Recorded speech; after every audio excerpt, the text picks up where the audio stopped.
परंतु आपल्यासोबत भाजपचे नेते प्रवीण दरेकर देखील जोडले गेलेले आहेत।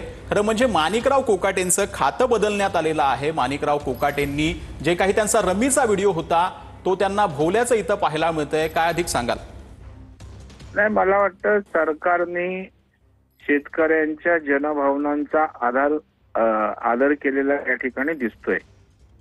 ठीक आहे, आता त्यांचं पूर्णपणे मंत्रिमंडळात काढण्याची विरोधकांची मागणी होईल, टीका होईल, परंतु हे फडणवीस सरकार आहे आणि त्याच्यामुळे जर असं कृत्य झालं तर त्याला सबक त्या ठिकाणी मिळाली पाहिजे।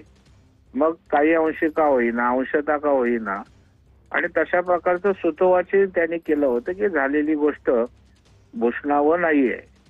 आणि त्यामुळे मला वाटतं खातेपालट करून एक प्रकारे शेतकऱ्यांच्या जनतेच्या भावनांचाच आदर सरकारनं या ठिकाणी केलेला आहे।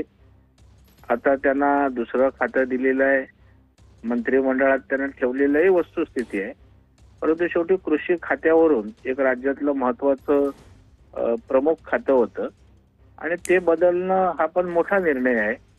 त्याच्यामुळे मला वाटतं आता विरोधकांनी राजकारण करू नये की आता त्यांना कृषी काढलं पण क्रीडाच का दिलं, मग त्यांच्या भूमिका या राजकीय होतील। तर मला वाटतं मंत्री आणि मुख्यमंत्र्यांनी किंवा दादा असा एकत्रित जो सरकारनं निर्णय घेतला आहे खाते बदलाचा, तर त्याच्यावर आपण समाधान व्यक्त केलं पाहिजे। धन्यवाद प्रवीण दरेकरजी या तुमच्या सविस्तर प्रतिक्रियेसाठी। आपल्यासोबत